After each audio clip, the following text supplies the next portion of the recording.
అందరికీ నమస్కారం. ఈరోజు మనం చెప్పుకోబోయే కథ అందమైన కోడలే కావాలి ముగింపు భాగం. కథలోకి వెళ్ళబోయే ముందు మీరు కనుక మన ఛానల్ని ఫస్ట్ టైం చూస్తున్నట్లయితే తప్పకుండా మన ఛానల్ని లైక్ చేయండి, షేర్ చేయండి, సబ్స్క్రైబ్ చేయండి, బెల్ ఐకాన్ క్లిక్ చేసి ఆల్ అనే బటన్ని ప్రెస్ చేయడం మర్చిపోకండి. కథను ఎక్కడ స్కిప్ చేయకుండా వినండి. ఇలాంటి మంచి మంచి కథలు ఎన్నో వినాలనుకుంటే తప్పకుండా మన ఛానల్ని లైక్ చేసి సబ్స్క్రైబ్ చేసి ఒక మంచి కమెంట్ పెట్టడం మర్చిపోకండి. కథని ఎక్కడ స్కిప్ చేయకుండా వినండి. మరి కథలోకి వెళ్ళిపోదామా? దీని మొదటి భాగం ఆల్రెడీ ముందు అప్లోడ్ చేసే ఉందండి. మీరు వినకపోతే కనుక విని రెండో భాగాన్ని వినండి.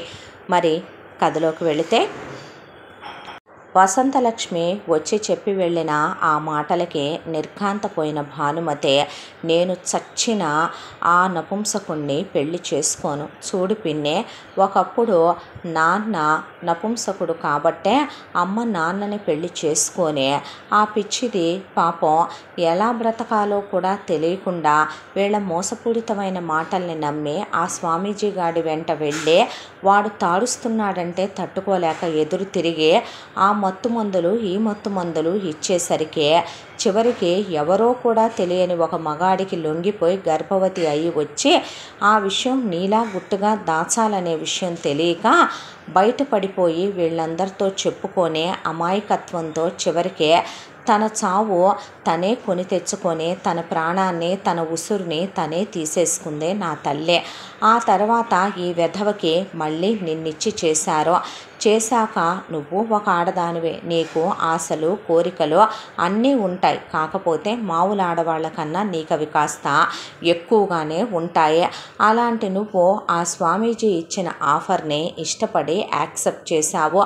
దాంతో వాడు నీ అమాయకత్వాన్ని కూడా నీకున్న శారీరక కోరికల్ని కూడా ఎన్కాష్ చేసుకుని చక్కగా నీ దగ్గర నుంచి డబ్బులు తింటూ, నానమ్మ తాతయ్యల దగ్గర డబ్బులు తింటూ, నాన్న ఎటు నపుంసకుడు కాబట్టి ఇక నిన్ను అడ్డం పెట్టుకొని నీకు అడ్డమైన మగాళ్లతో పడకలు మారుస్తూ నిన్ను ఒక వేశ్య కన్నా హీనం చేసి చాలామంది చేతులు మార్చి ఇదిగో రజితల్ని కండానికి వాడు కారణమయ్యాడు. ఆ తర్వాత కూడా నువ్వు శారీరక కోరికల్ని చంపుకోలేక వాడిని ఆశ్రయించడానికి కారణం ఈ నీచుల్లో మగతనం లేకపోవటమే. ఆ తర్వాత నువ్వు ఎవడికో కన్న వాళ్ళని వాడి పోలికలేనని వాడు మురుసుకున్నా బయటికి చెప్పుకోలేని నువ్వు నీ కూతుళ్ళు అందవికారంగా ఉన్నారని, నేను అందంగా ఉన్నానని, నేను సవితి కూతుర్నని తట్టుకోలేక నాకు తల్లివి కాలేకపోయావు. నీ విషయంలో నేను బాధపడ్డట్టు నా విషయంలో నువ్వు సానుభూతి చూపించలేకపోయావు. నీలో ఒక మొండితనం, ఒక మూర్ఖత్వం, ఒక శాడిజం, ఒక సైకోయిజం.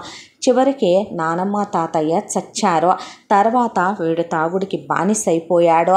నువ్వు శారీరక కోరికలు తాళలేక ఈ రాజారావుతో శరీరాన్ని పంచుకుంటూ అతనికి ఈనాం కింద డబ్బుల్ని పడేస్తూ అతన్ని తీసుకొని భర్తతో ఒక ఆడది ఎలాంటి జీవితాన్ని అనుభవించాలనుకుంటుందో తాళి కట్టకుండానే ఆయన్ని తీసుకొని వెళ్ళి దేశ విదేశాలు తిరిగి వరల్డ్ టూర్లు తిరిగి అతని పెళ్ళానికి డబ్బు పిచ్చి అనే దాంతో డబ్బుల్ని పడేస్తూ నువ్వు నీ ఇష్టం వచ్చినట్టు బ్రతుకుతూ నీకు పుట్టిన కూతుళ్ళకి లగ్జరీ లైఫ్లు అలవాటు చేసేసే ఉన్న ఆస్తిని మొత్తం హారత కర్పూరం చేశావు.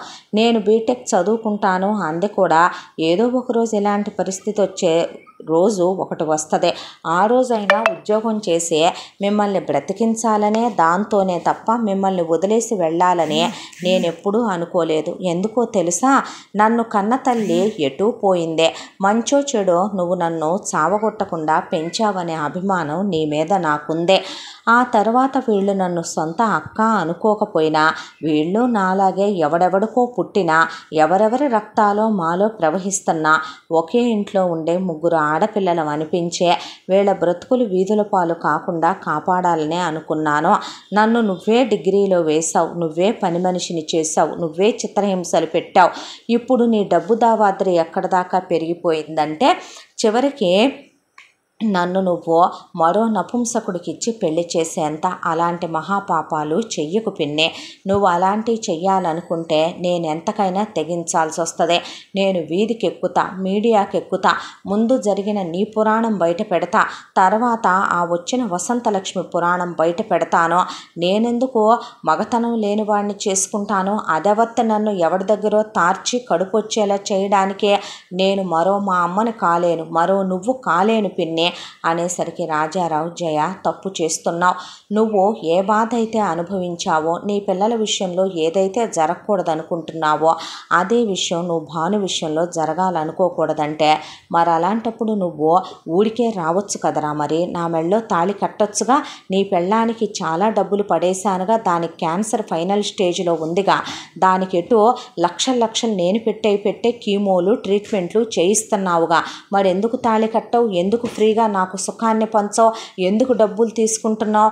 డబ్బులతో నేను నిన్ను కొనుక్కొని సుఖపడుతున్నప్పుడు నీకు మాట్లాడే రైట్ లేదు, మూసుకోమని పడేసి భానుమతిని ఎక్కడికే నువ్వెళ్ళేదని కట్టేసి తుక్కు కింద కొట్టింది జయప్రద. కూతుళ్ళు కూడా చెరో చెయ్యి వేశారు. ఆ తర్వాత వసంతలక్ష్మి కబురు చేసి పెళ్ళికి రెడీ చేసుకో అంది జయప్రద. అన్న తర్వాత ఇంట్లోనే వాళ్ళు ఒక మండపంలాగా కట్టించి భానుమతిని తీసుకురమ్మనమని అలంకరించి ఆ పక్కనే కళ్యాణ్ అనే పెళ్ళికొడుకు దుస్తుల్లో దొరబాబులాగా ఉన్నాడు చూడటానికి. రాజారావు మనుషుల్ని పట్టి లోపల మ్యాటర్ అంచనా వేయలేం అనుకోనే అలా నుంచుండిపోయాడు. భానుమతికి తాళి కట్టించేశారు అతనితో. ఆ తర్వాత దీని కడుపు పండంగానే మిగతా 20 కోట్లు ఇవ్వాలి, గుర్తుపెట్టుకో. నువ్వు దీని తొలి సంతానం భూమి మీద పట్టం, నువ్వు నా డబ్బులు ఇవ్వటం ఒకేసారి జరగాలంటే అలాగలాగే లేపో అనేసేపాటికి జాగ్రత్తగా ఉండమ్మా అని రాజారావు చెప్పేసి జయప్రద తన కూతుళ్ళు వెళ్ళిపోతే, నీ బొత్తుకి దీనికి నేను 5 కోట్లు ఇవ్వటమే ఎక్కువ, నీకు ఇంకో 20 కోట్లు కూడా ఇవ్వాలంట బేవర్స్ దానా అనుకుంది వసంతలక్ష్మి. ఆ తర్వాత శోభనం గదిని రెడీ చేసి వచ్చిన చుట్టాలందరి ముందు వీడికి ఇప్పుడు మగతనం ఉంది, వీడు మగాడని నిరూపించాలి కావాలా, అందుకే గదిలోకి పంపుతున్నట్టున్నారనుకుంది భానుమతి. గదిలోకి పంపించారు చుట్టాలు బంధువులు అందరూ కలిసి. లోపలికి వెళ్ళిన భానుమతి వాళ్ళమ్మలాగా ఏమీ ఊరుకోలేదు. కళ్యాణ్ మీద పడి కళ్యాణ్ షర్ట్ అంతా చించేసి చంపలు వాయించేసింది. ఏంట్రా ఇదంతా? నువ్వు మనిషివా పశువ్వా?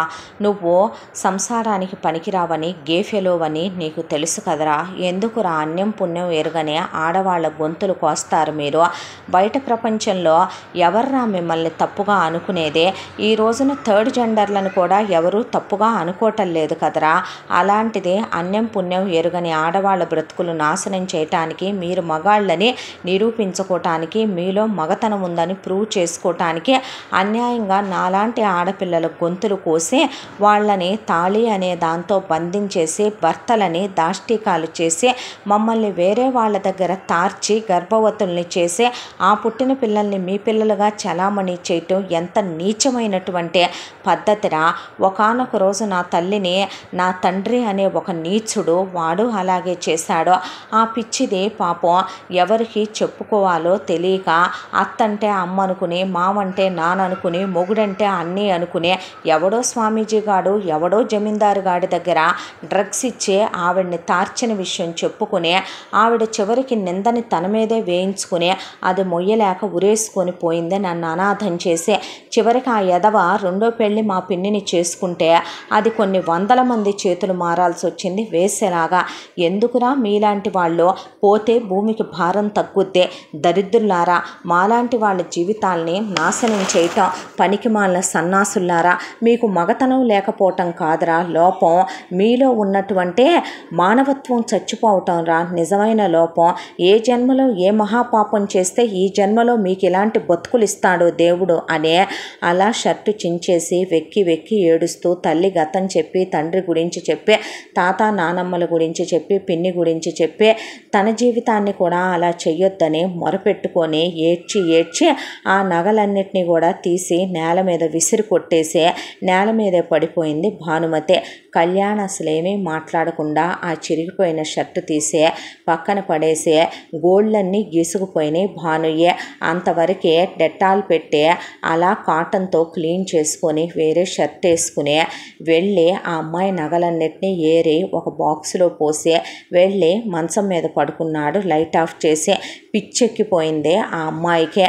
ఆ తర్వాత నెక్స్ట్ డే నుంచి ఇక ఆ అమ్మాయిని ఒకవైపున అత్త ఉసే ఏమే ఇట్రావే అంటే ఏంటి అంటే ఏమీ లేదు, నీకు ఆల్రెడీ కడుపు రావటానికని మనుగుడుపులకి రెడీ చేస్తున్నాను అనేసరికి అత్తని జుట్టు పట్టుకొని గిరగిర తిప్పేసింది. ఎంత బలిపే నీకు అని ఆ అమ్మాయిని పట్టుకొని చితగ్గొడితే, నువ్వు ఒక ఆడదానివేనా, నీ మొగుడు ఆ శరశ్చంద్ర గారు ఫోటోలో ఉన్న ఆయన కూడా మొదటి భార్య పోయిన తర్వాతే నిన్ను చేసుకున్నాడు, పనికి మాలిందానా, ఆయన మగాడు కాబట్టే కదే వీడిని కన్నదే ఆ పోయిన ఆవిడ, ఆయన మగాడు కాబట్టే కదే ఆయన దగ్గర నువ్వు సుఖపడి 2 కొడుకుల్ని 3 కూతుళ్ళని కన్నావు, అంత సింధూరం దిద్దావు, అంత బొట్టు పెట్టావు, ఆ బొట్టు కింద కుంకం పెట్టావు, గంధాలు రాసావు, మంగళసూత్రాలు వేసావు, నల్లబూసలు వేసావు, మెట్లు పెట్టావు, పట్టుచీరలు కట్టావు, మట్టి గాజులు వేసావు, తల్లో పూలు పెట్టావు.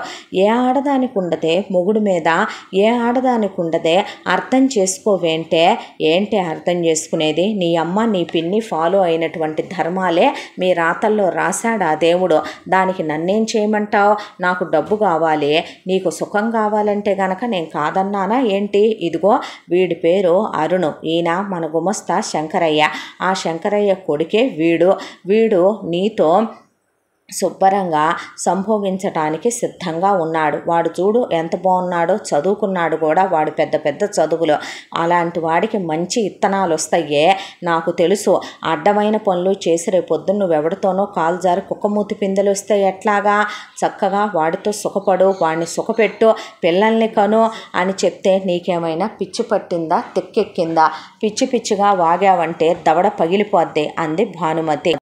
ఏం సుఖమే నీ దినం సుఖం, ఒక ఆడది మొగుడుతో ఆమె సంపూర్ణంగా తన ప్రేమని ఎలా చూపించాలో కూడా తెలియక ఒక భర్తతో అతని వంశాన్ని నిలబెట్టడం కోసం, తను మాతృమూర్తి కావటం కోసం తన తానుగా అర్పించుకునేదాన్ని సంభోగం అంటారు. ఒక భర్త తన ప్రేమని పీక్ స్టేజ్కి వెళ్ళాక ఎలా చూపించాలో తెలియక కలిసే కలయికనే ప్రేమ బంధం అంటారు. నువ్వు చేసే పని ఒక ఆడదాన్ని తార్చటం అంటారే, బ్రోకర్ పని అంటారే, తప్పుడు దానే. అలాంటి పనులు చెయ్యొచ్చా, నీకు 3 కూతుళ్ళని పెట్టుకొని అదేదో నీ కూతురులతో చేయించుకోపోయావే పనికి మాలిందానా అనేపాటికి భానుని పడేసి వసంతలక్ష్మి కూతుళ్ళు చితగ్గొట్టి వదిలిపెట్టారు.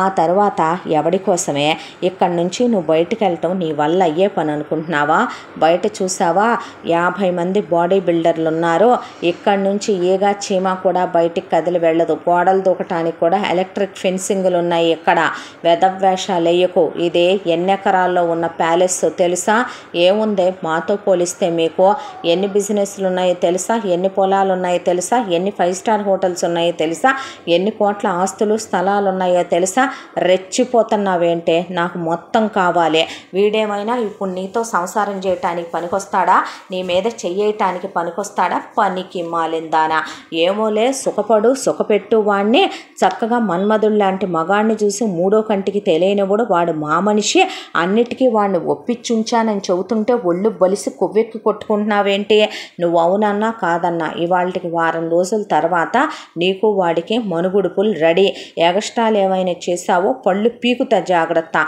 అని చెప్పి వెళ్ళింది వసంతలక్ష్మి. ఆ తర్వాత రోజు భాను ఎదురు తిరగటం తన్నులు తింటాం, బెడ్రూమ్లోకి వెళ్ళి కళ్యాణ్ని కొట్టడం, ఏడవటం, కింద పడిపోవటం, ఇలా జరిగిపోయే ఆ వారం రోజులు గడిచిపోయినాయి.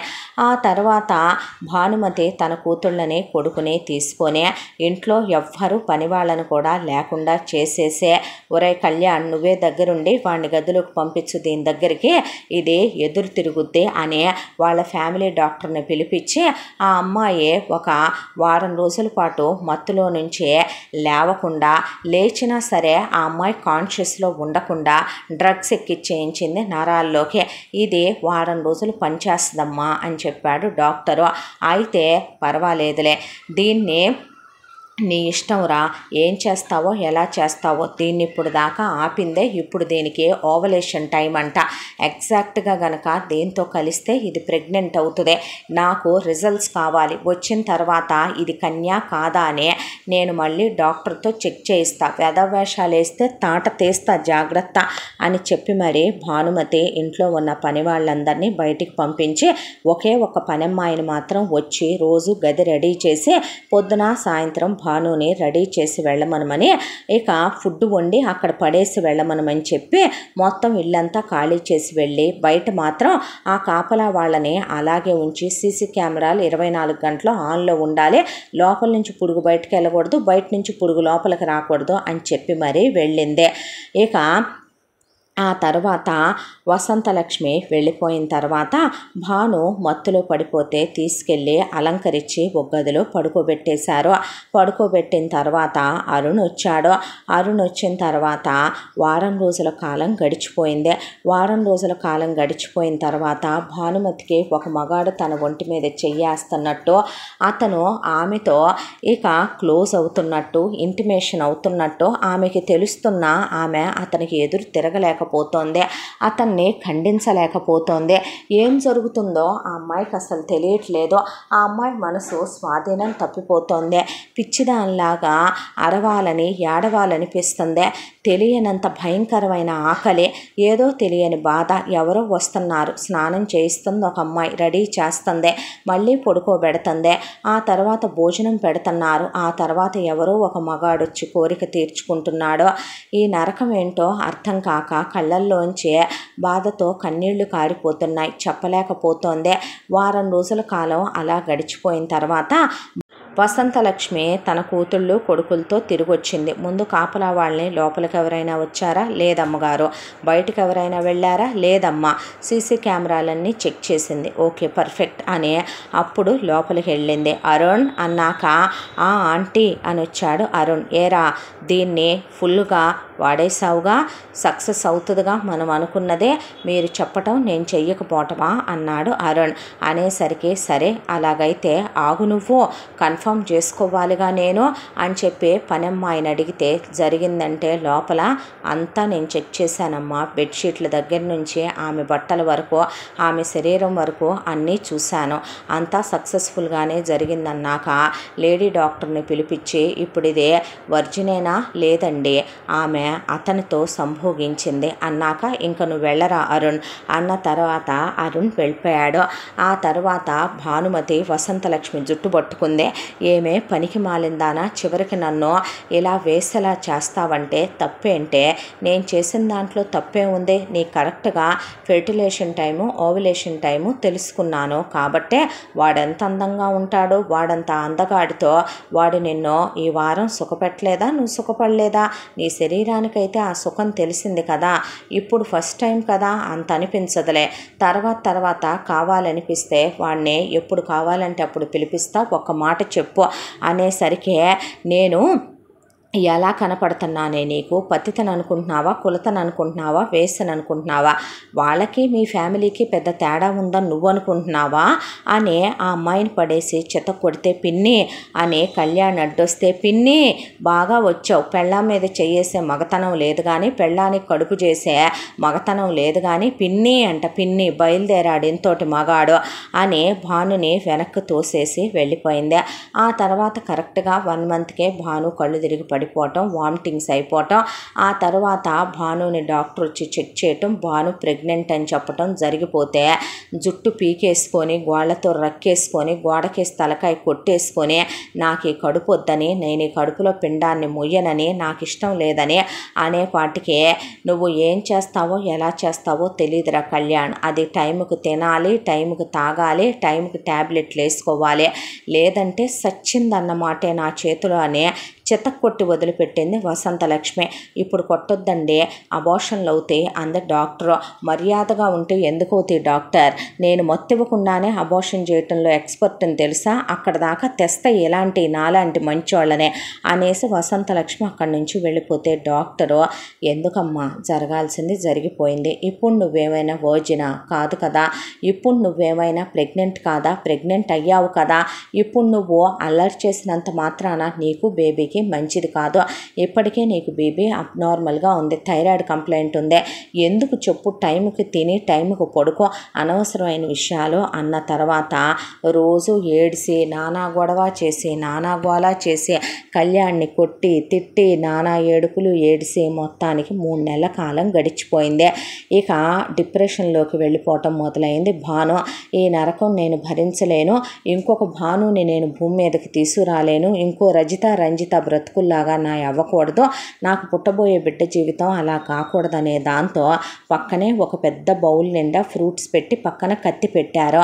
పెట్టేసరికి ఆ కత్తి తీసుకొని కడుపులో ఉన్న పిండంతో సహా పొడిసేసుకొని చచ్చిపోవాలని ఆ కత్తి తీసుకునేపాటి కళ్యాణ్ ఆ కత్తి గట్టిగా పట్టుకున్నాడు. నీకేమైనా పిచ్చి పట్టిందా ఏంటి, ఏంటి పిచ్చి పనులు అనేసరికి లే పోవతలకనే ఒక తోపు తోసేసింది ఆ అబ్బాయిని. అంత దాంట్లోనే అతని చెయ్యి కట్ అయ్యి బ్లీడ్ అవటం స్టార్ట్ అయ్యి తన చెయ్యి కూడా ఒక చోట కోసుకుంది భానుకి. ఆయన వెర్రి కోపంతో, భాను నేను బ్రతకాలనుకోవట్లేదు, ఎవడికో నా శరీరాన్ని ఎలారా అప్పచెప్పావు, ఎంతైనా తాళి కట్టావు కదరా, నేను నీ భార్యని కదరా, నన్ను అలా ఉండనిచ్చినా ఉండేదాన్ని కదరా, జీవితాంతం నేనెవరికి చెప్పేదాన్ని కాదు కదరా, నువ్వు మగాడివి కాదని, కానీ ఎందుకురా నాకింత శిక్ష విధించావు అని ఆ అబ్బాయి చొక్కా పట్టుకొని ఊపేసి చొక్కా చించేసి ఇక కత్తి పెట్టి పొడుచుకోబోతుంటే ఆ కత్తి మూలకి ఇసిరేసి నడుం పట్టుకొని గట్టిగా లాగే పెదవుల మీద డీప్గా కిస్ చేశాడు. చేసిన తర్వాత పిచ్చి పట్టిందా అని ఒక్క తోపు తోసి లాగి చెంప మీద కొట్టింది. మళ్ళీ గట్టిగా ఆమె తల కదలకుండా ఆమె నడుం కదలకుండా పట్టుకొని చాలాసేపు కిస్ చేసిన తర్వాత ఆమె అతన్ని తోసేయాలనుకున్నా కూడా ఆమెని గట్టిగా పట్టుకొని మంచం మీదకి తీసుకెళ్ళి ఆమెతో చాలా క్లోజ్గా ఇంటిమేట్ అయ్యాడు. ఒకసారి 2 సార్లు 3 సార్లు నీరసం కూడా వచ్చేసింది భానుకి. ఆ తర్వాత అతన్ని వెనక్కి తోసేసి ఆ నీరసం మీదే లేచి అలా బెడ్షీట్ కప్పుకొని నువ్వు మగాడివేనా, నీకు మగతనం ఉందా అని అడిగేపాటికి మరి ఎందుకురా వేరే వాడి దగ్గర తార్చావు నన్ను, షటప్, నీతో ఆ రోజు ఇంటిమేట్ అయింది నేనేనే వెర్రిబాగులుదానా, పిచ్చి పిచ్చి బాగుడు బాగితే పళ్ళు రాల్తాయి జాగ్రత్త అనేసరికి ఇప్పటికైనా నమ్ముతావా నేను గేఫెలోని కాదని, నేను మగాడినేనని? చివరికి పెళ్ళాం దగ్గర ఒక మగాడు మగతనాన్ని ఇలా ప్రూవ్ చేసుకుందే చరిత్రలో నేనేనేమో. నోర్మై పనికి మాలిందానా, సెన్స్లెస్గా అడ్డగాడిద అరిసినట్టు అరవటం తప్ప అసలు మంచి చెడు అనేది ఆలోచించటమే రాదా భాను నీకు అనేపాటికి షాక్లో నిలువుగుడ్లు వేసుకొని అలా నుంచుంటే లేచి ఫ్రెష్ అయ్యి ముందు బట్టలు మార్చుకో అన్నాడు. అన్న తర్వాత లేచి మాట్లాడకుండా స్నానం చేసి వచ్చి ఫ్రెష్ అయ్యి కూర్చుంది. నాతోనే నువ్వు ఇంటిమేట్ అయిందన్నాడంటే నిజమా నిజమా నిజమా అని ఒకవైపున మైండ్లో రన్ అవుతూ ఉండగా బయటకు వచ్చాక అతను ముందు ట్యాబ్లెట్లు వేసుకో అని, ఎందుకు అంది, బేబీ కోసం వేసుకో అని ఆ ట్యాబ్లెట్లు మింగిచ్చాడు. ఆ తర్వాత ఇదిగో ఈ ఫ్రూట్స్ తిను అని కట్ చేసి పెట్టి పాలు తాగానే తాగిచ్చాడు. ఎందుకు అలా చెవి కోసిన మేకలాగా ఓ తెగ 24 గంటలు ఆరవటం, కేకలు పెట్టడం, ఏడవటం ఎందుకేంట్రా, ఎందుకంటావేంటి, నేనేమైనా చెడిపోయిన దాన్ని అనుకుంటున్నావా, నేనేమైనా ఎవడి దగ్గర పడితే వాడి దగ్గర కాలు జారే రకాన్ని అనుకుంటున్నావా, ఎలా కనపడుతున్నాను నేను నీకు? మా అమ్మ అరవకు, విన్నాను, ఎన్నిసార్లు చెప్పావు మీ నాన్న గేఫెలో అని. మీ నానమ్మ తాతయ్యే మీ అమ్మగారిని మోసం చేసి పెళ్లి చేశారు మీ నాన్నకిచ్చే. ఆ స్వామీజీ నిత్యానందగాడు ఆవిడ్నే చేయకూడని పని చేయించాడు, నువ్వు పుట్టావు. ఆ విషయం తెలిసి నేనెంత బాధపడ్డానో తెలుసా? ఆ తర్వాత మళ్ళీ మీ పిన్నొచ్చింది, 2 కూతుళ్ళను కంది, పిఆర్ రాజారావు సుబ్బారావుతో ఎఫ్ఐఆర్లో ఉంది. ఏం చేద్దామే? అయితే ఇప్పుడు మనం గతాన్ని మార్చగలమా? ఇప్పుడు ఇక్కడ వర్తమానంలో ఏం జరుగుతుందో నీకు తెలుసా? సెన్స్లెస్ ఈడియట్, ప్రతిదానికి అలా అరుస్తావో? నీకేదైనా నిజం చెప్పాలంటే నాకు ఇదే భయం భాను. చూడగానే నువ్వు నాకు చాలా నచ్చేసావు, ఇష్టపడ్డాను, ప్రేమించాను, అందుకే పెళ్లి చేసుకున్నాను. నీతో ఇంటిమేట్ అయింది నేనేనే పశువ. నీ బాడీ మీద ఎక్కడెక్కడ పుట్టుమచ్చలున్నాయో చెప్పమంటావా నన్ను అని చెప్పుకొచ్చేసరికి అలా చూసింది కళ్యాణ్ వైపు. ఇష్టపడే తాళి కట్టా, ఇష్టపడే మెట్టెలు పెట్టా, ఇష్టపడే ప్రమాణం చేశా, 7 అడుగులేసా, అగ్ని సాక్షిగా పెళ్లి చేసుకున్నాను, అరుంధతిని చూపించాను. నిన్ను ఎవరితో అయితే ఇంటిమేట్ అవ్వమనమని దారుణంగా వదిలేసి వెళ్ళిపోయిందో వసంతలక్ష్మి, ఆ అరుణ్ నా ప్రాణ స్నేహితుడు. వాళ్ళ నాన్న శంకరయ్య గుమస్తా గారు మా నాన్నగారి స్నేహితులు, మా నాన్నగారి క్లాస్మేట్, మాకు నమ్మిన బంటు ఆయన. ఇక అరుణ్ నా క్లాస్మేట్, నాతో పాటు కలిసి చదువుకొని యుఎస్ వచ్చి ఎంఎస్ చేసి ఇక్కడికి వచ్చాడు. వాడెలా నీతో తప్పు చేయగలుగుతాడో? ఫ్రెండ్ పెళ్ళాలతో తప్పులు చేసేంత దిగజారిపోయిన ఫ్యామిలీలు కావు వాళ్ళవే. కొన్ని అన్ఎక్స్పెక్టెడ్ సిచ్యువేషన్ల వల్ల ప్రతి మనిషి కూడా నటించాల్సి వస్తుంది. నువ్వెంతకాలం మీ పిన్ని దగ్గర ఉంటూ ఎప్పుడు మీ పిన్నికి ఏ అబద్ధాలు చెప్పలేదా? అన్నీ నిజాల మీదే నడుచుకుంటూ వెళ్ళావా? నా గతం గురించి నీకు తెలుసా? నేనేంటో నీకు తెలుసా? నువ్వు మగాడివైనప్పుడు గేఫెలోవని ఎందుకు చెప్పావు వసంతలక్ష్మికి? ఎందుకు నన్ను మోసం చేసి చేసుకున్నావు? ఇదిగో ఈ పిచ్చిబాగుడే నోరు ముయ్యమనేదే. అసలు మా గురించి నీకేం తెలిసే? మా నాన్న శరశ్చంద్ర గారు దైవం మానుష రూపేణ అనేలాంటి మనిషి అని గతం చెప్పుకురావటం మొదలుపెట్టాడు కళ్యాణ్. మాకు కోట్ల రూపాయల ఆస్తిపాస్తులు ఉన్నాయి. అవి ఎంతో తెలుసా? లెక్కకి మిక్కుటం అయ్యేంత. మాకు ఎన్ని బిజినెస్లు ఉన్నాయో తెలుసా? ఫారెన్లో కూడా ఇంటర్నేషనల్ బిజినెస్లు ఉన్నాయి మాకు. మా నాన్నగారు మా తాతయ్య నానమ్మలకి ఒక్కడే కొడుకు. మా తాతయ్య నానమ్మ మీ తాత నానమ్మ లాంటి వాళ్ళు కాదులేవే, దేవతలు లాంటి వాళ్ళు. మా నాన్నని చాలా సంస్కారంతో, పౌరుషంతో, పరువు ప్రతిష్టలకి వాల్యూ ఇచ్చే కొడుకుగా పెంచి పెద్ద చేశారు. నాన్న ఆ రోజుల్లోనే లండన్ వెళ్ళి బిజినెస్ స్కూల్లో చదువుకొని వచ్చారు. ఆ తర్వాత నాన్న బిజినెస్లన్నీ టేక్ ఓవర్ చేసి మా ప్రాపర్టీలన్నీ కూడా ఆయనకి రాస్తే ఆయనే వాటన్నిటినీ చూసుకుంటూ వస్తున్న తరుణంలో మంచి అమ్మాయినిచ్చి పెళ్లి చేయాలి అనే దాంతో మా నాన్న శరశ్చంద్రకి నా కన్న తల్లి మాళవిక, అదిగో ఫోటోలో ఉన్నారే మా అమ్మ, ఆవిడనిచ్చి జమీన్ ఫ్యామిలీలో పుట్టారావిడ. ఆవిడనిచ్చి వివాహం జరిపించారు. ఎంతో అన్యోన్యమైన దాంపత్యం. ఆవిడ అత్తామామల్ని సొంత కన్న తల్లిదండ్రులుగా చూసుకునేది. ఆ తర్వాత మా నాన్నగారితో చాలా ప్రేమగా, ఎఫెక్షనేట్గా, చాలా విషయాల్లో ఆయనకి సలహాలు కూడా ఇచ్చేంత చదువుకుంది, సంస్కారం ఉంది, తెలివైంది నా కన్న తల్లి. ఆ తర్వాత వాళ్ళిద్దరి ప్రేమకి గుర్తుగా కొంతకాలానికి నేను పుట్టాను. నన్ను చూసుకొని మా నానమ్మ తాతయ్య మురిసిపోయారు. ఆ తర్వాత నానమ్మ తాతయ్యలు కాలం చేశారు. మా అమ్మ ఒక రోజున వాళ్ళ పుట్టింటి వైపు ఒక ఫంక్షన్ వచ్చింది. ఆడవాళ్ళకి సహజంగా ఆ రోజు సతీదేవి దగ్గర మొదలు పెడితే ఈరోజు మా అమ్మ వరకు కూడా పుట్టింట్లో ఏదన్నా ఫంక్షన్ జరుగుతుందంటే భర్త వెళ్ళొద్దన్నా సరే పరుగులు తీస్తూ వెళ్ళటం అనేది ఉన్న అలవాటే కదా. నన్ను కూడా వెంట తీసుకెళ్ళాలనుకుందే. నాకు సుస్థిగా ఉంది, జ్వరం వచ్చిందనే దాంతో, నాన్నకి బిజినెస్ మీటింగ్ ఉందనే దాంతో, వద్దులే మాళవిక, కలిసి వెళదాంగా బాబు, నువ్వు నేను, చెప్పిన మాట వినమ్మా అని నాన్న చెప్పినా వినకుండా నా పుట్టిల్లు నా పుట్టింటి వాళ్ళు అని మొండికేసి మరే అమ్మ వాళ్ళ పుట్టింటి ఫంక్షన్కి వెళ్ళిందే. ఆ తర్వాత తిరిగి వస్తూ యాక్సిడెంట్ అయ్యే స్పాట్లో అమ్మ చనిపోయిందే. అమ్మ చనిపోయిన తరువాత చుట్టాలు, బంధువులు అంతా వచ్చి కోట్ల రూపాయల ఆస్తి, అటు నానమ్మ తాతయ్య పోయారు, ఇటు అమ్మ లేదు, నన్ను చూసుకునే వాళ్ళు లేరు. ఇంత పెద్ద ఇంటికి ఒక ఆడదిక్కు అవసరం అనే దాంతో నాన్నని పెళ్లి చేసుకోమని చాలా బలవంతం చేశారు. నాన్న దాంతో తినటానికి కూడా గతిలేని అడుక్కు తినే వసంతలక్ష్మిని నాన్న వివాహం చేసుకున్నాడు. వసంతలక్ష్మి వాళ్ళ ఫ్యామిలీ మొత్తాన్ని సెటిల్ చేశారు నాన్నగారు. ఆ తర్వాత వసంతలక్ష్మిని ఒక్కళ్ళనే కనమని నాన్న చెప్పినా వినకుండా అబద్ధాలు చెప్పి ఫస్ట్ కొడుకు పుట్టిన తర్వాత ఆపరేషన్ చేయించుకున్నానని అబద్ధమాడి రెండో కొడుకుని, ఆ తర్వాత ఆపరేషన్ ఫెయిల్ అయిందని ఇంకో కూతుర్ని, ఆ తర్వాత నాకేం తెలుసు ఎలా వచ్చిందో ప్రెగ్నెన్సీ అని. ఆ తర్వాత ట్విన్స్ అయిన 2 కూతుళ్ళని మొత్తం 5గురిని కన్నదే. ఇలా కాదని బలవంతంగా నాన్నే తీసుకెళ్ళి ఆపరేషన్ చేయించి తీసుకొచ్చారు. వసంతలక్ష్మి ఫస్ట్లో బాగానే ఉండేది, బాగానే నటించేది. ఆ తర్వాత దానిలో నుంచి షేడ్స్ బయటికి రావటం మొదలైనాయి. నన్ను సవతి కొడుకునని కొట్టడం, తిట్టడం, ఆరళ్ళు పెట్టడం, టార్చర్లు పెట్టడం, నరకాలు పెట్టడం మొదలుపెట్టింది. దాంతో నాన్నగారు ఇక ఇంట్లో ఉండకుండా ఆయన బిజినెస్ ట్రిప్పుల మీద తిరగటంతో దానికి బాగా బలం వచ్చినట్టుండేది చేతికే. మెల్లమెల్లగా ఇంట్లో పని వాళ్ళ మీద తనే మెల్లమెల్లగా అజమాయిషీని చేజిక్కించుకుందే.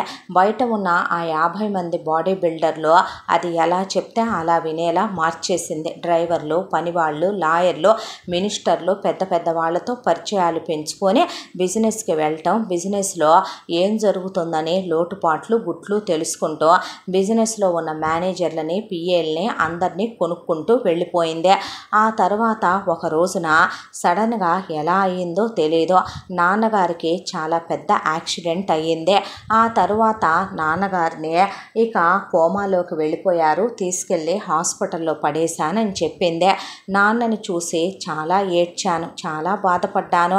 ఆయనంటూ ఉంటే నాకు ఒక తోడు బలం ఉంటుంది. ఆయన కూడా లేకపోతే నా వైపు మాట్లాడేవాళ్ళు, నా అనేవాళ్ళు ఎవరూ లేరు. అసలు బయట ప్రపంచానికి నేననే ఒక కొడుకునే ఇండియాలో ఉన్నాననే విషయమే తెలియకుండా నన్ను నాతో పాటు కాపలాకే ఇక్కడ పనిచేసే గుమస్తా శంకరయ్య గారు అబ్బాయి అరుణ్ని పంపించేసి ఫస్ట్ హాస్టల్లో, తర్వాత అక్కడి నుంచి ఫారెన్ పంపించి చదివించిందే. ఆ తర్వాత ఎందుకో సడన్గా ఒకరోజు ఫోన్ వచ్చి నన్ను పిలిపించిందే. పిలిపిస్తే ఇక్కడికి వచ్చాను నేను ఇండియాకే. వచ్చి రావటంతోనే నాన్నగారి గురించి కనుక్కుంటే నాన్నగారి గురించి ఏ ఆచూకీ చెప్పలేదు, ఉన్నాళ్లే హాస్పిటల్లో అనేసిందే. అయితే నాన్నగారి గురించి వివరాలు ఏంటని శంకరయ్య అంకుల్ని అడిగితే ఆయన చెప్పుకొచ్చారు, నాన్నగారు ఎక్కడున్నారో తెలియదు, నాన్నగారు ఆచూకీ అసలు ఈవిడెవరికి తెలియనివ్వటం లేదు, అసలు ఉన్నారో లేరో కూడా తెలియట్లేదు బాబు అని. దాంతో కృంగిపోయాను. ఒక పక్కన ఇటువైపున చూస్తే బిజినెస్లో కాంపిటేటర్లు పెరిగిపోయారు. దాని కొడుకులకి ఆధిపత్యం ఇవ్వాలని, దాని కూతుళ్ళకి ఆస్తి ధారాదత్తం చెయ్యాలని, మొత్తం అది ఏకఛత్రాధిపత్యం ఏలాలని, దీనికి ఆస్తి మీద ఆశ పెరిగిపోయిందని లాయర్లను పిలిపించి ఇది విషయం కనుక్కుందని.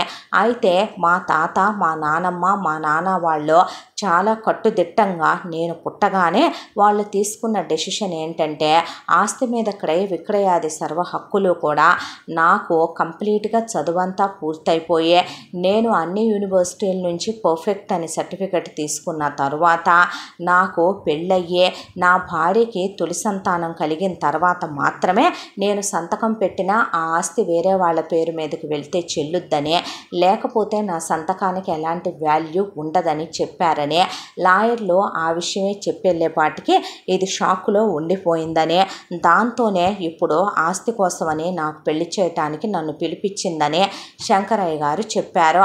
ఇదంతా విన్న అరుణ్ కూడా ఆశ్చర్యపోయాడు. అయితే ఈ వసంతలక్ష్మిని ఎలాగైనా ఆపాలి, ఆపితే కానీ నాన్నగారు ఎక్కడున్నారో ముందు తెలుసుకోవాలి, నాన్నగారు ఎక్కడున్నారో తెలుసుకొని ఇలా అన్యాయం జరుగుతుందనే విషయం ఆయన దృష్టికి తీసుకెళ్తే దీన్ని బ్రతికుండగానే బొంద పెట్టేస్తారు మా నాన్నగారు. అంత నిప్పు లాంటి మనిషి ఆయన.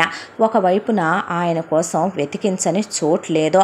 అరుణ్ పడి వెతుకుతూనే ఉన్నాడు. శంకరయ్య గారు రహస్యంగా మనుషుల్ని పెట్టి వెతికిస్తూనే ఉన్నారు. ఆచూకీ తెలియట్లేదు. ఒకవైపున ఇదేమో నన్ను పెళ్లి చేసుకోమని ఒత్తిడి తెస్తోంది, చాలా సంబంధాలు చూసి వరుసగా తెస్తూనే ఉంది నా కోసం. ఎవరితో ఒకదాన్ని చేసుకొని దాంతో శారీరకంగా కలిసి పిల్లల్ని కంటే ఆస్తి మొత్తం దీని ధారాదత్తం అయిపోద్ది. నా చేత సంతకాలు పెట్టించుకోవటానికి నన్ను ఇది హౌస్ అరెస్ట్ చేసేసింది, బయటికి వెళ్ళనివ్వటం లేదు, నన్ను చంపేయడానికి కూడా ఇది వెనుకాడదు, నాకు ఇంట్లో నుంచి బయటికి వెళ్ళే యాక్సెస్ లేదు. ఇక బయటికి అరుణ్, శంకరయ్య గారు మాత్రమే వెళ్ళొస్తారు. ఎప్పుడైనా ఎప్పుడైనా వెళ్ళాలనుకున్నా ఎవరికీ తెలియని రహస్య మార్గం ఒకటే వెనకాల ఉంటుంది. అటునుంచి వెళ్ళి ఆ కాసేపు ఊరంతా తిరిగి నాన్న కోసం వెతుక్కొని ఊపిరి పీల్చుకొని రావటం తప్ప ఇది నన్ను ఎప్పుడో బంధించేసిందే. దాంతోనే పెళ్ళి అంటుంది కాబట్టి ఆ పెళ్ళే చేసుకోకుండా పోవాలని, నేను గేఫెలోనని, నాకు మగతనం లేదని, నాకు సంసారానికి నేను పనికిరాను కాబట్టి పెళ్ళి చెయ్యొద్దని, నాకు పిల్లలు పుట్టరని చెప్పాను. అలాగైనా దీన్ని కొంతకాలం ఆపొచ్చులే, ఆ తర్వాత నాన్నగారిని వెతుక్కుంటూ ఉంటే దొరకకుండా పోతారా అనే ఆశ నాకు.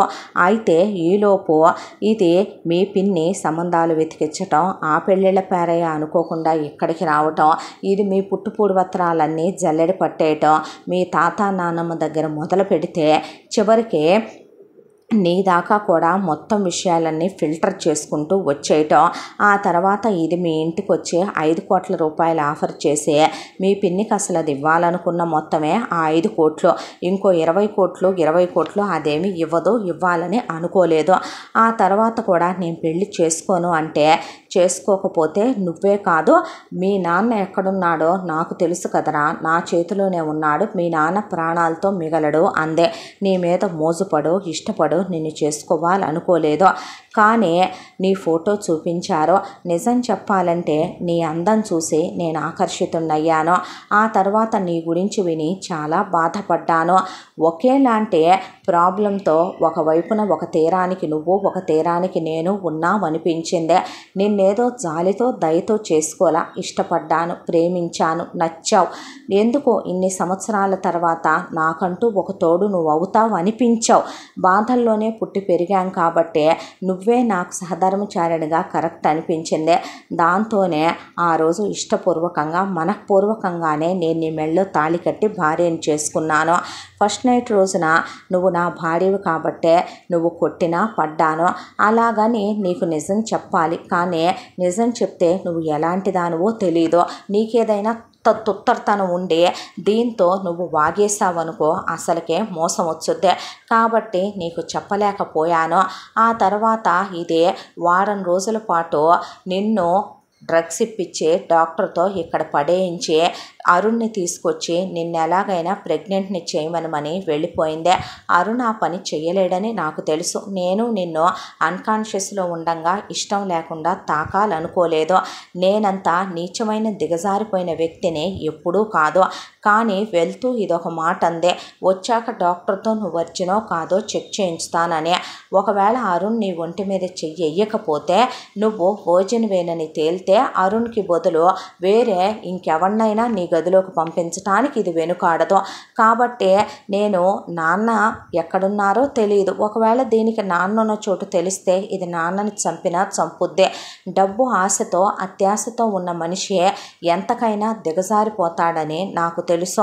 దాంతో వేరే ఆప్షన్ లేదు. అందుకే నువ్వు మత్తులో ఉండగా ప్రతిరోజు నీతో నేనే ఇష్టంగా ప్రేమగా చాలాసార్లు ఇంటిమేట్ అయ్యి చాలాసార్లు క్లోజ్ అయ్యాను. నీకు ప్రెగ్నెన్సీ వస్తుందని నేను ఎక్స్పెక్ట్ చేయలేదు. లేకపోతే ఏదో ఒకటి వాడి ఉండేవాడినే. అలా నేను ఏదైనా తెప్పించుకొని వాడే ఛాన్సు లేదు. అరుణ్ బయటికి వెళ్ళే ఛాన్సు లేదు. అన్ని రోజులు అరుణ్ ఇదే ప్యాలెస్లో వాడు గదిలో ఉండిపోయాడు. పనమ్మాయి వచ్చే టైంకి మాత్రం నీ గదిలో ఓ పక్క కూర్చొని ఉండేవాడు. ఆ తర్వాత పనమ్మాయి వచ్చి అన్నీ వండి అక్కడ పెడితే నేనే నీకు భోజనం తినిపించా. మనిద్దరమే కలిసి స్నానం చేసాం. నేనే నీతో క్లోజ్గా ఉన్నా, నేనే నీతో ఇంటిమేట్ అయ్యాను, ఎంతో ఇష్టంగా ఇంటిమేట్ అయ్యాను. అందుకేనేమో బహుశా నువ్వు ప్రెగ్నెంట్ అయ్యావో. అయితే ఇప్పుడు మీ నాన్నగారి కోసం కదా నువ్వు వెతకాలి, మరి ఇవన్నీ ఎందుకు చేసావు అనేసరికి క్లోజ్ అయ్యేటప్పుడు నువ్వు ప్రెగ్నెంట్ అవుతావని తెలీదు, క్లోజ్ అయ్యేటప్పుడు నీకు ఇలా ప్రెగ్నెన్సీ ఇంత వెంటనే వస్తుంది అనుకోలేదు. మరి ఈ విషయాలన్నీ నాకెందుకు చెప్పలేదు, నన్ను నమ్మలేదు, నా మీద నమ్మకం లేదు. అబ్బా ఎందుకు అలా మాట్లాడతావు బాను, నేనేంటో నీకు తెలుసా, మరి నన్ను ఎందుకు కొట్టావు, మరి ఇప్పుడు కూడా నేను ఇంటిమేట్ అవ్వకపోతే నేను మగాడినేనని చెప్తే నువ్వు నమ్ముండేదానివా, ఎవరి ప్రాబ్లం వాళ్ళకు ఉంటుంది, ఎందుకు అర్థం చేసుకోవే నువ్వు అన్న తర్వాత మరప్పుడు ఈ బేబీ ప్రాబ్లమే కదా తీయించేసుకోనా పోనే. వద్దు, రాకముందు తెలియదు కానీ వచ్చిన తర్వాత బేబీ మీద నాకు ఇష్టం పెరిగిపోయిందే, ప్రేమ పెరిగిపోయిందే. ఒకవైపున నాన్న కోసం వెతుకుతున్నాను, ఆ వెతుకులాట మీద ఉండాలి కానీ పెళ్ళాంతో అంత క్లోజ్గా అంత ఇష్టంగా ఎలా ఇంటిమేట్ అయ్యారు? ఎందుకంటే ప్రేమించి పెళ్లి చేసుకున్నాను కాబట్టే. నువ్వు నన్ను ప్రేమించకపోయినా నేను నిన్ను ఇష్టపడ్డాను కాబట్టే. నువ్వు నా ప్రాణం అనుకున్నాను కాబట్టి. ఏమే నేను మగాడిని కాదా? వయసుకు రాలేదా? నాది పెళ్లి వయసు కాదా? పక్కనే ఒక ఆడదుంటే నాకు ఇష్టం ప్రేమ కలగదా? అందమైన పెళ్ళాం పక్కనుంటే నీలో లోపాలున్నాయా నాలో లోపాలున్నాయా? స్టూపిడ్ షటప్ అన్నాడు. అనేసరికి మరిప్పుడు మీ నాన్నగారు ఎక్కడున్నట్టు? ఆ విషయం తెలిస్తే ప్రాబ్లమ్స్ అన్నీ సాల్వ్ అయిపోవా? ఆయన ఎక్కడున్నారనేది తెలియకేగా వచ్చిన ప్రాబ్లం అన్నాడు. అన్న తరువాత ఒకవైపున ఆ అమ్మాయికి నెలలు నిండటం మొదలైంది. 5వ నెల వచ్చింది. అయితే ఇక కళ్యాణ్ తల పట్టుకొని కూర్చున్నాడు. ఏంటి ఆలోచిస్తున్నావు? అంది భాను. ఏమీ లేదురా, నీకేమో ఒకవైపున నెలలు నిండుతున్నాయి, నాకేమో టెన్షన్ పెరిగిపోతుంది. ఒకవైపునేమో నాన్నగారి ఆచూకీ దొరకలేదని అన్ని హాస్పిటల్స్ వెతికేశానని చెప్తున్నాడు అరుణ్. నాన్నగారి పేరుతో ఇనిషియల్తో ఉన్న 3 వ్యక్తుల్లో ఒకతను హాస్పిటల్లోనే ఉన్నాడంట, ఒకతను డిశ్చార్జ్ అయి వెళ్ళాడంట, అతను డాడీ కాదు. మరొకతను హాస్పిటల్ నుంచి ఎలా తప్పించుకొని వెళ్ళిపోయాడంట. ఒకవేళ అతనే డాడీ అయ్యుంటే డాడీ తప్పించుకొని వెళ్ళినా సరే హాస్పిటల్లోనే ఉన్నాడనే ఈ వసంతలక్ష్మి అబద్ధం చెప్తుందనేగా. అలా తప్పించుకొని వెళ్ళిన డాడీ ఎక్కడికి వెళ్ళినట్టు? ఆ హాస్పిటల్ వాళ్ళకి డబ్బులు ఇచ్చి అక్కడున్న నర్సుల్ని కాంపౌండర్లనే ఎంక్వైరీ చేస్తే మెంటల్ బ్యాలెన్స్ లేదు ఆ వ్యక్తికి అని చెప్పారంట. దాంతో నాకు అసలు ఏమీ అర్థం కావట్లేదు భాను. అంటే ఎప్పుడు డాడీ డాడీ అని చెప్తావే తప్ప అంకుల్ ఫోటో ఒక్కసారి కూడా చూపించలేదే కళ్యాణ్ అంది భాను. అనేసరికి ఐఎమ్ రియల్లీ సారీ అని వాళ్ళ నాన్నగారు చాలా అందంగా ఉండి ఆయన అలా ఎండి చైర్లో కూర్చొనున్న ఫోటోను చూపించాడు కళ్యాణ్. ఈయన మీ నాన్నగారు అంది భాను. తెలుసా నీకు? చూసావా నువ్వు అని అడిగాడు కళ్యాణ్. ఒక్క నిమిషం ఆగు అన్న తర్వాత కాసేపు అమ్మాయి ఆలోచించుకుంటే అవును ఈయన్ని నేను చూశాను అనేసరికి ఎప్పుడు ఎక్కడ్రా అని అడిగాడు. ముందు డోర్ క్లోజ్ చేయి అనేసరికి లేర్లే, అది దాని కొడుకులు కూతుళ్ళు కలిసి ఎక్కడో పార్టీ ఉంటే పోయారు, అయినా ఇక్కడ గోడలకి చెవులుంటాయి, తలుపులు మూసేయి ప్లీజ్ అన్న తర్వాత అతన్ని తీసుకొని టీవీ పెద్దగా సౌండ్ పెట్టి బెడ్ మీదకి తీసుకెళ్ళి కూర్చోబెట్టి, నేను డిగ్రీ ఫైనల్ ఇయర్ చదువుతున్నప్పుడు అంటే కరెక్ట్గా ఇప్పటికీ మన పెళ్ళయ్యే ఒక 6 months అయింది కదా, అంతకి ఒక 2-3 months ముందు అనుకుంటాను, అటు ఇటుగా ఒక 1 year బిలోనే అయి ఉండొచ్చు. నేను ఒకరోజు కాలేజీ నుంచి వస్తుండగా ఈయన బాగా గడ్డాలు పెరిగిపోయి బాగా హెయిర్ అంతా పెరిగిపోయి ఒళ్ళంతా దుమ్ము కొట్టుకుపోయి హాస్పిటల్ డ్రెస్లోనే ఉన్నారు. అక్కడే కూర్చుని ఏదేదో పిచ్చి పిచ్చిగా అరుస్తూ కేకలు వేస్తూ గోల చేస్తున్నారని జనాలందరూ ఆయన్ని చూసి భయపడిపోతుంటే నేను దగ్గరికి వెళ్ళి వాటర్ బాటిల్ కొని ఆయన అమ్మ మంచినీళ్ళు అంటుంటే ప్రాణం ఆగలేదు. దాంతో ఆయన చేతులు కడిగించి మొహం కడిగించి మంచినీళ్ళు తాగిచ్చాను.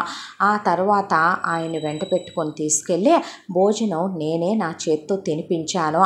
ఆ తర్వాత ఆయన్ని ఒక ఆర్ఫనేజ్కి తీసుకెళ్ళి నేనే జాయిన్ చేసి వచ్చాను. ఈ ఆర్ఫనేజ్లో ఉన్నారు ఆయన పేరేంటో తెలియక నేనే ఆయన్ని చూస్తే చాలా అందంగా ఉన్నారనిపించి ఆయన పేరు మోహన్ రావు అని రాయించొచ్చాను అని చెప్పింది భాను. చెప్పేసరికి భానుని కౌగిలించుకొని తెగ ముద్దులు పెట్టేసుకున్నాడు కళ్యాణ్. ఆ తర్వాత మనం ఎలాగైనా ఇక్కడి నుంచి బయటపడాలి, ఎలా ఎలా ఎలా ఎలా ఎలా అని ఆలోచిస్తూ ఉండగా అప్పుడు ఒక ఐడియా వచ్చింది భానుకి. ఏమీ లేదు, నేనే నీతో అలా బయటికి వెళ్ళాలి ట్రిప్కి అని చెప్పి అడుగుతాను, నాకు ఇంట్లో ఉంటే పిచ్చి పడుతుంది అని చెప్తాను, నన్నేటు ఒక్కదాన్ని ఇది పంపదు కాబట్టి నిన్ను నాకు తోడిచ్చి పంపుద్ది అంటావా? లేదంటే నేను ఏదో ఒక విధంగా అబార్షన్ చేసేసుకుంటానని చెప్తాను, అప్పుడు పంపుద్దిగా అంది భాను. అనేసరికి వసంతలక్ష్మి రాగానే నాకు ఇంట్లోనే ఉంటే పిచ్చి పడుతుంది, నేను ఎక్కడికైనా బయటకు ట్రిప్కి వెళ్ళాలంటే పనమ్మాయిని తీసుకొని వెళ్ళు, లేకపోతే నా కూతుళ్ళని తీసుకొని వెళ్ళంటే ఏం చేయటానికి? ఏం అక్కర్లా, ఈ కళ్యాణ్ ఖాళీగానే ఉన్నాడుగా, ఈ కళ్యాణ్ని ఇచ్చి పంపించు, పోనీ అరుణ్ని ఇచ్చి పంపేదా? 5 నెలల కడుపుతో కూడా ఏం చేస్తానే ఇంకా వాడితో నేను అనేసరికి అరుణ్ చూసి నవ్వి తల తిప్పేశాడు. ఆ తర్వాత సరేరా అయితే కళ్యాణ్ నువ్వే తీసుకెళ్ళి జాగ్రత్త, ఇది అక్కడ ఏ వేషాలు వేయకుండా జాగ్రత్తగా తీసుకురా అంటే అలాగే అన్నాడు. అన్న తర్వాత ఎన్ని రోజులే, ఓ నెల రోజులు 2 నెలలు వెళ్ళొస్తాను. ఏం చేయమంటా, నువ్వు పంపించకపోతే గనక ఏదో ఒకటి దూకి నేను నా కడుపులో పిండంతో సహా సస్తాం, పేడా పోద్ది. అప్పుడు ఆస్తి కాదు కదా, ఆకులు పిక్కోవాలి, వెళ్ళి చెట్టు దగ్గర నుంచో నువ్వు అనేపాటికే లేదులే ఎందుకు వెళ్ళు పనికి మాలిందాన, ఎంత మొండిగట్టానివే నువ్వు రాక్షసే అని ఆ చెట్టుని చూస్తూ నుంచో, నువ్వు వెధవేషాలు వేసావనుకో నేను తిరిగి రాను చెప్తున్నాను అని చెప్తే, నేను డబ్బుల మొక్కలే నాటుతానే, అలా పిచ్చి మొక్కలు నాటనే వెర్రిబోగుల్దానా అంది వసంతలక్ష్మి. ఆ తర్వాత అలా భర్తని తీసుకొని ముందు బయటపడింది భాను. బయటపడిన తర్వాత కళ్యాణ్తో కలిసి ఇక బయటకు వచ్చిన అరుణ్, శంకరయ్య గారు కలిశారు. కలిసిన తర్వాత ఇప్పుడు ఎక్కడ భాను నువ్వు జాయిన్ చేసింది డాడీని అంటే, ముందు హోటల్లో రూమ్ తీసుకుని మాస్కులు పెట్టుకొని అపీరియన్స్ మార్చుకోవాలి అన్నాడు అరుణ్. ఎందుకంటే సిటీ మొత్తం ఆ వసంతలక్ష్మి దాని మనుషులు తిరుగుతారు బాబు అన్నాడు శంకరయ్య. అన్న తర్వాత మీరు చాలా గ్రేట్ అంకుల్. అంకుల్ ఆ సిచ్యువేషన్లో ఆ కండిషన్లో ఉన్న తనకు మీరు మీ అబ్బాయి తోడుగా ఉన్నారంటే నాకు ఇలా ఉండేవాళ్లే లేరు అంటే, మేము అమ్మ కాలేం కదమ్మా, మేము ఆయన ఉప్పు తిన్న మనుషులం, ఆయన దేవుళ్ళ లాంటి వాడు కాబట్టే ఇవాళ మా తరతరాలు చల్లగా ఉన్నాయి వాళ్ళ వంశం నీడలో, వాళ్ళు మాకు చేసిన దాంతో పోలిస్తే మేం చేసింది ఎంత తల్లి అనేశాడు శంకరయ్య గారు.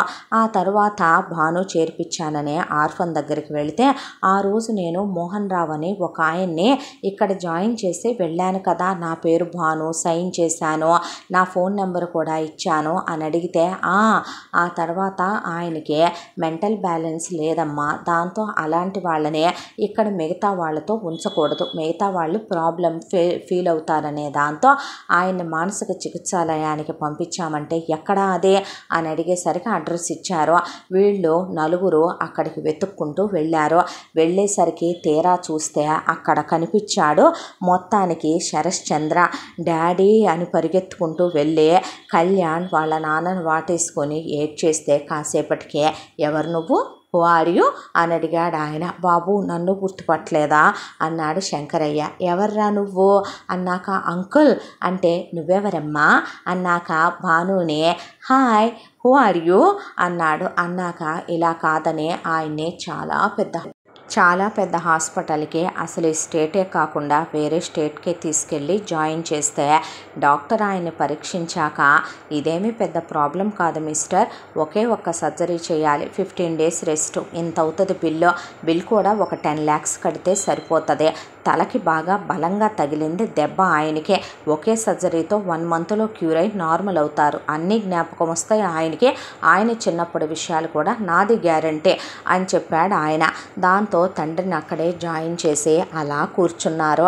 అరుణ్ అమౌంట్ అలా డ్రా చేసి తీసుకొచ్చి కడితే డబ్బులు ఎక్కడే అని అడిగింది. ఇక భాను అడిగితే, మేము అబ్రాడ్లో చదువుకున్నాం కదా, అప్పుడు అక్కడ పార్ట్ టైం జాబ్స్ చేసుకున్నాము ఇద్దరం కూడా, అలా అమౌంట్ ఉన్నాయిరా అని చెప్పాడు. చెప్పిన తర్వాత ఓ ఫోన్లే డాడీ కోసం ఉపయోగపడుతున్నాయిగా అని అలా కూర్చుంది. ఆ తర్వాత 1 month కల్లా ఆయనకి కంప్లీట్గా క్యూర్ అయింది, మిమ్మల్ని చూడాలంటున్నారు అన్నాక లోపలికి వెళ్తే కళ్యాణ్, అరుణ్, శంకరయ్య నిన్నెక్కడో చూశాను బేబీ, ఎవరమ్మా నువ్వు అని పలకరించేసరికి డాడీ అనుకుంటూ వెళ్ళి బావురుమని ఏడ్చేశాడు కళ్యాణ్. ఏడ్చేసేసరికి బాబు అని శంకరయ్య అంకుల్ అనే అరుణ్ అనేసరికి ఏమైంది ఏంటిదంతా, నేను ఎక్కడున్నానో అని ఆయన ఒక్కసారిగా అన్ని జ్ఞాపకం తెచ్చుకోవడం మొదలు పెడితే, బాబు మీకు ఇలా యాక్సిడెంట్ అయింది బాబు, తర్వాత మీరు కోమాలో ఉన్నారని చెప్పారు, బాబుని ఇలా అబ్రాడ్ పంపించేశారు బాబుని ఇలా ఆస్తి కోసం తిప్పి పిలిపించారు, ఇలా పెళ్లి చేశారనే మొత్తం pin to pin A to Z దాకా అన్నీ చెప్పుకొచ్చాడు శంకరయ్య. దాన్ని ముక్కలుగా నరికి కాకులు గద్దలకి వేయకుండా చూస్తూ ఊరుకున్నావేంట్రా నువ్వు అంటే, నా వైపు ఎవరున్నారని నేను ఎదురు తిరగను డాడీ, పోలీసులు ఆవిడ వైపే ఉన్నారు, ఇంటి ముందు కాపలా వాళ్ళు, ఇంట్లో పనోళ్ళు ఆవిడ వైపే ఉన్నారు, చివరికి అరుణ్తో తన్ని ప్రెగ్నెంట్ని చాంచాలనుకుంది. నేను గేనని అబద్ధం ఆడాల్సి వచ్చిందే. చివరికి మన బిజినెస్లో ఉన్న నీ పార్ట్నర్స్ కానీ, బిజినెస్లు డీల్ చేసే డీలర్స్ కానీ, ఆఫీసులో ఉన్న వాళ్ళు కానీ, చివరికి పొలాలు కౌలుకిచ్చే రైతులు కూడా ఆవిడ పక్షంలోకే వెళ్ళిపోయారు డాడీ. నా వైపు ఎవ్వడూ మాట్లాడేవాళ్ళు లేడు. భయం వేసింది నాన్న అంటే వీడికి నా బుద్ధి రాలేదు శంకరయ్య, మాళవిక బుద్ధే వచ్చింది. దాన్ని వద్దే వద్దే నువ్వు పుట్టింటికి వెళ్ళొద్దే పనికి మాలిందానా అంటే నా పుట్టిల్లు నా పుట్టింటి వాళ్ళ ఫంక్షను అని వెళ్ళి ఇన్ని తిప్పల్ని తీసుకొచ్చింది నాకు. లేదంటే గనక ఇది నా బ్రతుకులోకి వచ్చేదా? అది ఒక్కళ్ళనే కనవే అన్నప్పుడు 5గురిని కన్నప్పుడే నాకు అనుమానం వచ్చిందే. నేనేమైనా అంత వెర్రోన్నా ఆస్తిని జాగ్రత్త చేయకుండా ఉండటానికే. దాని ప్రవర్తన మీద నాకు రోజు రోజుకే అనుమానం పెరుగుతుందనే, దాని కన్ను ఆస్తి మీద ఉందనే డౌట్ నాకు ఎప్పటి నుంచో ఉంది శంకరయ్య. ఆ రోజు నేను ఎప్పట్లాగానే వెళితే ఎప్పుడూ వచ్చే డ్రైవర్ రాలేదు. కొత్త డ్రైవర్ వచ్చాడు. వాడు కారులో నుంచి దూకేశాడు. కారుకి యాక్సిడెంట్ అయింది. అయినా నేను బాగా ఫిట్నెస్ ఫ్రీక్గా ఉంటాను కాబట్టి నాకేం పెద్దగా దెబ్బలు తగలలేదు. నేను కారులో నుంచి దూకేశాను.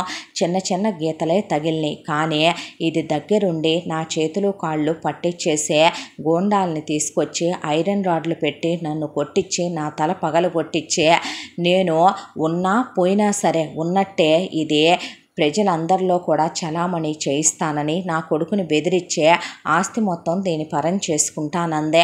బహుశా దేవుడు మన ఎందున ఉన్నాడేమో. ఈ అమ్మాయి సంగతి ఏంటి అని అడిగాడు శరశ్చంద్ర. శకుంతల భద్రయ్య దగ్గర మొదలుపెట్టి రంజిత రజితల దగ్గర, జయప్రద రాజారావు దగ్గర స్టోరీ ఆపారు. తీసుకొచ్చే మొత్తానికి భానుమతిదే. దేవుడు రకరకాల రూపాల్లో వస్తాడంట. నీ రూపంలో వచ్చే దాని కంట పడకుండా నన్ను కాపాడాడేమోలే తల్లి. తల్లిదండ్రులను పట్టి పిల్లల్ని ఎప్పుడూ తప్పొప్పులు నిర్ణయించనమ్మా. నేను వాళ్ళ వ్యక్తిత్వాన్ని బట్టి నిర్ణయిస్తాను అని పదండ్రా వెళదాం ఇంటికి అని బయలుదేరాడు ఆయన. బయలుదేరటంతోనే ఫస్ట్ కాలు లాయర్లకు వెళ్ళిపోయింది. మొత్తం ఆయన బెంచ్లో వర్క్ చేసే లాయర్లందరూ కూడా వచ్చి ఇలా శరశ్చంద్ర గారు వస్తున్నారనే పాటికే మినిస్టర్లకి తడిసిపోయింది ఒళ్ళంతా. బిజినెస్లో ఉన్న వాళ్ళంతా కాంపిటీటర్ల దగ్గర నుంచే ఆయనతో ఉన్న బోర్డ్ ఆఫ్ డైరెక్టర్ల వరకు చెమట్లు పోసుకొచ్చేసినాయి. ఆఫీస్లో వాళ్ళంతా అలర్ట్ అయిపోయారు. ఇంట్లో ఉన్న పని వాళ్ళ దగ్గర నుంచి కాపలా వాళ్ళ వరకే దడదళ్ళాడిపోతూ పోలీస్ సెక్యూరిటీతో ఆయన ఇంటికి వచ్చాడు. ఇంటికి వచ్చేపాటికే నువ్వు బతికే ఉన్నావయ్యా, ఎక్కడున్నావు? అదేంటి పిన్ని నీకు తెలీదా ఎక్కడున్నాడో? నీకు తెలుసు అనుకున్నానే నాన్న, నీకెక్కడ దొరికాడ్రా అంటే రీసెంట్గానే నేను ఒక వారం రోజుల క్రితమే వెళ్తే హాస్పిటల్లో లేడని చెప్పాను నాన్న గురించి అనేపాటికి ఆయన అసలు ఏమీ మాట్లాడలేదు. మాట్లాడకుండా ముందు లాయర్లని పిలిపించే ఆయన పోలీసుల్ని పిలిపించి ఇంట్లో ఉన్న పని వాళ్ళందరినీ జైల్లో పడేసి బయట కాపలాలు ఉన్న వాళ్ళందరినీ తుక్కు కింద ఉతికిచ్చి ఉద్యోగాల్లోంచి పీకేసి ముందు మొత్తం కొత్త పని వాళ్ళని పెట్టాడు. పెట్టిన తర్వాత ఇక ఆఫీసులో ఉన్న మొత్తం స్టాఫ్ని ఏరేసి న్యూ స్టాఫ్ని రిక్రూట్ చేసుకోమని చెప్పాడు శంకరయ్యకి. బిజినెస్ డీలింగ్స్ ఎవరెవరితో ఉన్నాయో తీసేసి మొత్తం కొత్త వాళ్ళతో డీలింగ్స్ కనెక్ట్ చేసుకుంటూ వచ్చేసాడు. అలా బిజినెస్ని క్లియర్ చేసి ఇంటిని క్లియర్ చేసుకుంటూ వచ్చిన తర్వాత ఐరన్ రాడ్ తీసుకురారా అరుణ్ అని తీసుకొని, ఏమే నువ్వెంత, నీ బ్రతుకెంత, నేనేంటి, నా క్యారెక్టర్ ఏంటి, పెద్ద పులిని పట్టుకొని చేతులు కాళ్ళు కట్టేసి తలకాయ పగలగొట్టే ఆట ఆడేద్దాం అనుకున్నావా అని వసంతలక్ష్మిని నడి పాపట్లో పెట్టి తీస్తే 4 దెబ్బలకే 2గా చీలిపోయింది తలకాయ. తీసుకెళ్ళి హాస్పిటల్లో పడేస్తే షీజ్ ఇన్ కోమా అన్నారు డాక్టర్లు. తెచ్చి దాన్ని ఒక మూల గదిలో పడేసి ఒక కేర్ టేకర్ని పడేయండిరా దాని దగ్గర అన్నాక ఇక వసంతలక్ష్మి కొడుకుల్ని కూతుళ్ళని ఒకళ్ళ మీద ఒకళ్ళని పడేసి తుక్కు కింద కొట్టేపాటికి భయపడిపోయి డాడీ అనే కాళ్ళబేరానికి వస్తే, ఒరే మిమ్మల్ని నేను ఏ రోజు ఇష్టంతో కనలా, అది కందే, పోనీ కన్నందుకు వాడు మీలాగే ఇంకో తల్లికి పుట్టిన కొడుకే కదో, మొత్తం మీకే కావాలనుకోవటం ద్రోహం కదో, మీలాంటి వాళ్ళని ఇక్కడ ఉండనిచ్చినా ప్రమాదమే. 2 ఆప్షన్స్ ఇస్తానురా, ఒకటి నేను చెప్పినట్టు వింటారా, లేదా జైలుకి వెళ్తారా పైలోకానికి వెళ్తారా, నిర్ణయించుకోండి, మీరు చెప్పినట్టే వింటాం అన్న తర్వాత కొడుకులకి కూతుళ్ళకి ఎమర్జెన్సీగా సంబంధాలు చూసి 5గురికి ఒకే ముహూర్తానికి పెళ్లి చేసేసి ఆ తర్వాత కొడుకులకి కొంత అమౌంట్ ఇచ్చి అబ్రాడ్ వెళ్ళిపోమ్మనమని అక్కడ ఎంఎస్లు చేసుకొని అక్కడ ఉద్యోగాలు చేసే అమ్మాయిలతోనే పెళ్ళిళ్ళు చేసేసి కూతుళ్ళకి ఫారిన్ సంబంధాలు 5గురికి 5 కంట్రీలు సెలెక్ట్ చేశాడు ఆయన. మీరు కూడా వెళ్ళిపోయి మీ మొగుళ్ళతో కాపురాలు చేసుకోమని కోడళ్ళకి కొడుకుల క్యారెక్టర్ల గురించి కూతుళ్ళకి ఇక వీళ్ళు ఎలాంటి వాళ్ళు అనేది అల్లుళ్ళకి చెప్పి మరీ పెళ్లి చేసి పంపించే పూచిక పుల్ల కూడా నేను ఇచ్చేది లేదని చెప్పి ఇచ్చి పంపించేశాడు. పంపించిన తర్వాత ఇక భానుకి నొప్పులు వచ్చినాయి. ఆ తర్వాత హాస్పిటల్లో చేరిస్తే పాప పుట్టింది. మాళవిక అనే పాపకి నామకరణం చేసుకున్నారు. ఆ తర్వాత కళ్యాణ్ని తీసుకెళ్ళి కళ్యాణ్ని ఆయన చైర్పర్సన్గా ఉంటూ ఎండీగా అనౌన్స్ చేస్తూ పార్టీ ఇచ్చే కళ్యాణ్ పిఏగా అరుణ్ని అపాయింట్ చేశాడు. దాంతోపాటు నమ్మిన బంట్లులాగా ఉన్న శంకరయ్య అరుణ్ పేరు మీద 1/4 ఆస్తిని రాసేసే మిగతా ఆస్తి మొత్తం కళ్యాణ్ పేరు మీద రాసే కళ్యాణ్కి కానీ కళ్యాణ్ భార్యకి కానీ బిడ్డకు కానీ ఎవరికి ఏం జరిగినా ఫారెన్లో ఉన్న వీళ్ళ 5గురికే దాంట్లో కారణం ఉంటుందని వాళ్ళతో ఆల్రెడీ వెళ్ళేటప్పుడే సంతకాలు పెట్టించుకొని పంపాడు శరశ్చంద్ర. ఆ తర్వాత వీళ్ళకి ఏదైనా జరిగితే ఆ ఆస్తి మదర్ తెరిసా అనాథాశ్రమానికి చెందుద్ది తప్ప ఎవరికి ₹1 కూడా చెందదని డాక్యుమెంట్లు ప్రిపేర్ చేయించేశాడు. ఆ తర్వాత ఇక కళ్యాణ్ని తీసుకెళ్ళి వర్క్ అంతా నేర్పించి కళ్యాణ్ని సీట్లో కూర్చోబెట్టాడు. తోడుగా అరుణ్ ఉన్నాడు, శంకరయ్య ఉన్నాడు, పై ఎత్తును చూసుకోవటానికి ఆయన ఉన్నాడు.